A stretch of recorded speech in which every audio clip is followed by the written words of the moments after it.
All right, Alison, you're here. It's election night. You're going to go to your headquarters after this. So let me ask a super standard question, but I'm actually curious. Are you nervous? Yes and no. I keep going back and forth. Yes, I'm very excited, and I guess I'm nervous. I have a lot of energy. Yeah. You know? Let me tell you something, Alison. I feel the same exact way, and I'll tell you why. Because probably for the same reason that you're seeing it. Because we were just talking about this off air. There's 32% undecided in this Senate race in California, and there are 32 candidates. It's just a coincidence that those are the same numbers, right? So anyone who tells you that they know what's going to happen is totally full of it. So since we have no idea what's going to happen, and by the way, a lot of the top candidates, including Alison, are all finishing in the last couple of polls within 2 points of each other. No one knows what's going to happen. No one, right? So that makes me less nervous because, I don't know, right? On the other hand, it makes me more nervous because unlike other people, I am positive that you will be Dianne Feinstein in the general election if you make the runoff. Yep. So there is some significant percentage chance that by the end of the night, I will have retroactively been sitting next to a senator. Let's hope so, yes. Well, that's just it. We've been talking to people about how this vote is really both strategic and voting your conscience. You know, make sure you do both. And strategically, I have the absolute best, if not the only shot of being able to take out Dianne Feinstein in November. And so what people have to remember is that you're not voting, and I hear this a lot when we talk to voters, we're not voting for first place. We can pretty much assume that that is going to be Dianne Feinstein because she's the incumbent and has that name recognition. We're voting for who's going to be in that top two, who's going to be in the second place. And when it comes down to that, then the question is who absolutely has the best chance of being able to beat her in November? And it is the exact opposite of her. And I am the exact opposite. I'm the only one with the largest small dollar donations. I'm the only one killing it on social media. I'm the only one with 2,000 plus volunteers. By the way, it was so awesome to see you pass the 2,000 volunteers. Right? The goal we set. Yeah. So now let me give you guys more color because this election is like 2 hours and 47 minutes from concluding. And if you haven't voted, by God, get out there and vote. Don't listen to the rest of the interview, go vote. Okay, or better yet, get the TYT app, listen to the interview while you vote. Okay, and tell your family and friends in California because every one of you has someone you know in California. California is gigantic. It would be one of the largest countries in the world if it was its own country. So you know someone in California, they still have time, go out there and vote. Now let me tell you inside baseball about the race. So one of the guys in the race is KDL, he's a state senator. And so he got millions of dollars in free media because every article pretended that he was in second place, even though some of the polling would show he's not in second place. Even though he had none of the metrics that Alison just talked about. Had no enthusiasm from the base, had no nowhere near Alison's numbers on individual donors, number of individual donors. And I would say not past tense, that's still the case. Yeah, that's still the case all the way to the end. So no energy, no enthusiasm, no volunteers. He might have a couple, but nowhere near 2,000. They didn't take any of that into account. So that's the only advantage he had. But why do I bring that up to you guys? Because he ran a miserable campaign. I was worried that he would run a good campaign, right? But he didn't, he barely touched Feinstein, let alone any of the other candidates. And I know strategically why he might not want to talk about the other candidates. I totally get that. So I'm not putting that on him, right? I'm being fair. But if you want to go and get that seat, you have to go tell people what Feinstein is actually all about and how conservative she is. And he wouldn't do it. You know why? Because he's worried about his own career and he's like, well, I don't want to be too tough on her. What if I lose? And then if I lose, I have to set myself up for the next race, whether it's lieutenant governor or whatever it is. But also, that guy isn't going to win. He's not going to beat Feinstein in the general election. But also, even if he wins, he is worried about pissing off the establishment one way or another. And so he's not really going to hold her nor the establishment accountable. That's really, for me, that's the point. It proves that he gets in there and he's not going to be any different than Dianne Feinstein. Yeah, Maybe he's just keeping his powder dry. Which is, did. why he wouldn't win in November. Right. Because when somebody looks at, well, what's the point then? How are you really different? I might as well vote for the devil I know. Right. So I'm going to keep it here. John's right. It's the first time I've ever been happy that a Democrat kept their powder dry. So when he's running against us, okay, good. Do nothing. Sit in your corner.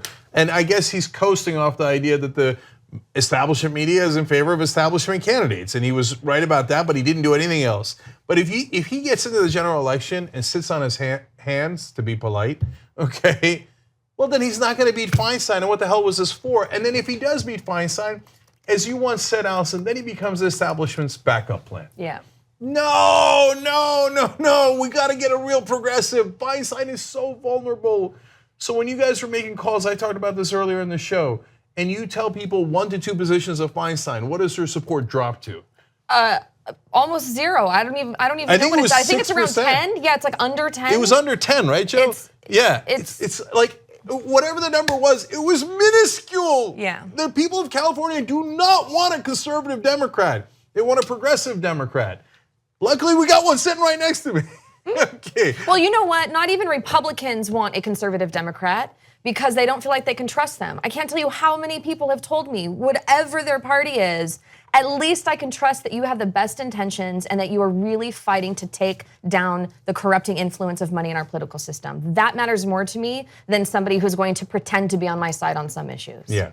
So all the spending on the staff and the volunteers and the organization and the ads are done, right? Because there's about, like we said, about 2.5 hours left, right?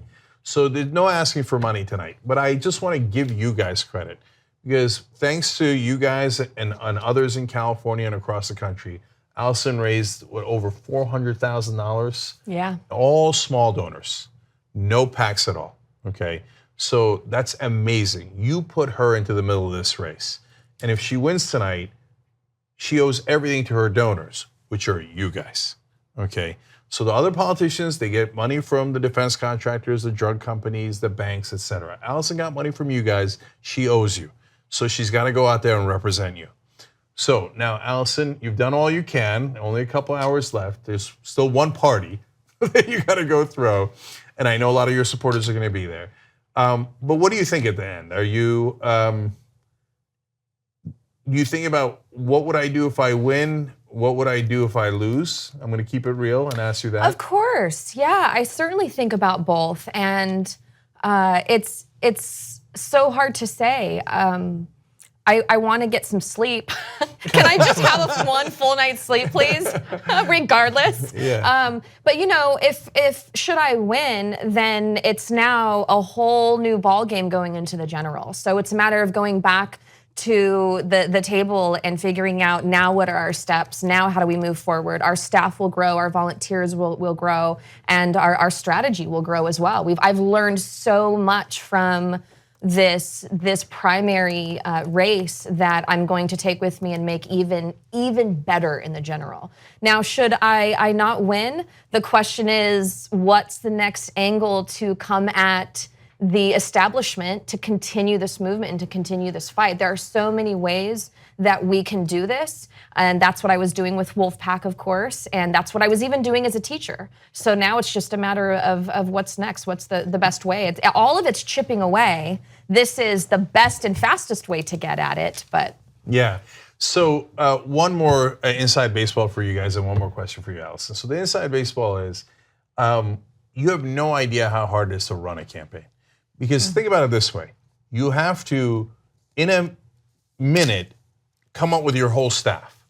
And Alison's never done it before. So there's people who've done it their whole lives, but all of a sudden, Alison enters the race and has to get a whole staff, figure out who are the best people in the country to do it, who are still miraculously available, hire those people, raise the money to be able to afford the staffers who could then organize 2,000 volunteers, organize the 2,000 volunteers, then figure out how to allocate the resources and do all of that in 7 months. While being a candidate. While being a candidate. And Alison not only didn't take a salary, she's also her own campaign manager.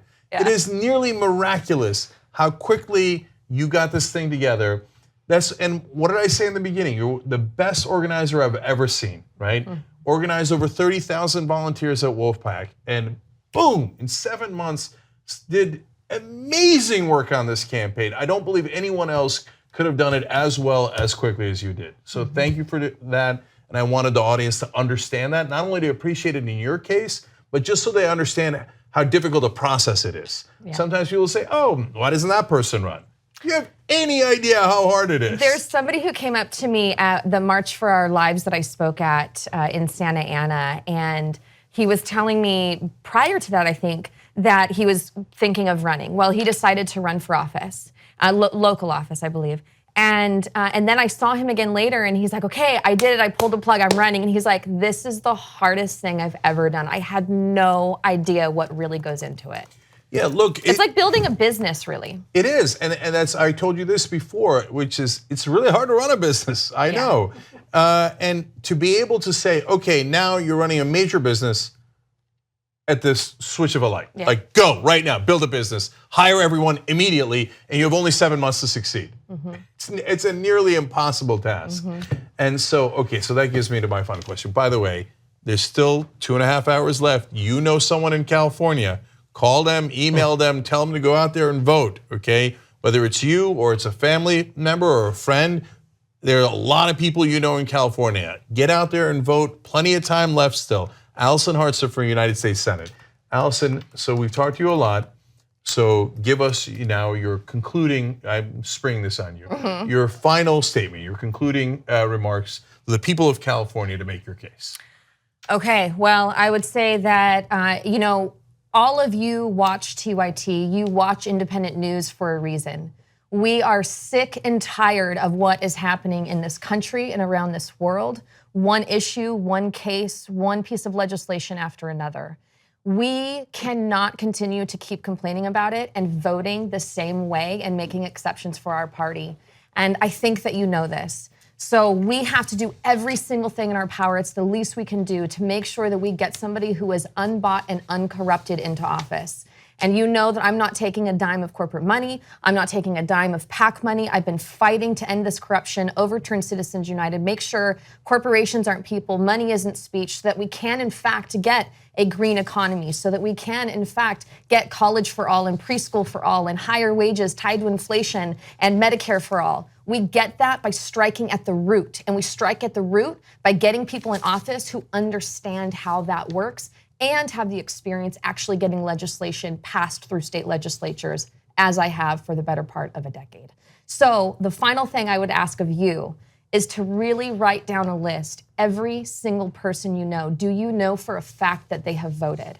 If you're not confident that they voted, the least we can do in these last couple of hours, send them a text message, call them, email them. Even if you're outside of the state of California, I know many people who know people in California who have gotten them to vote. So please do that. And I'll also tell you that in these last couple hours, myself and my team, we aren't done, actually. We are continuing to canvass and phone bank up until the very last minute, and the polls close at 8 p.m. Pacific. And actually, I have one more thing to say, and that is, from the bottom of my heart, thank you. Thank you for all that you do. Thank you for your support. I get emotional because this matters to me. And, this is a huge, huge movement. And I think sometimes we get really caught up in getting excited about the kind of like sportsmanship of politics and the competition. But when we stop and really look at the lives that are at risk and people who are literally dying because of what's happening around the world, this is really bigger than us, and we have to remember that. And sometimes I actually just told one of my team members yesterday, we were trying to figure out how to word one of our posts on social media, and we were getting kind of writer's block. And I said, go back. Let's go back and let's watch a video that inspires us and reminds us why we're doing what we're doing. And we can never, never forget that. So thank you for everything you do. Thanks for your support. And I hope I can count on your vote.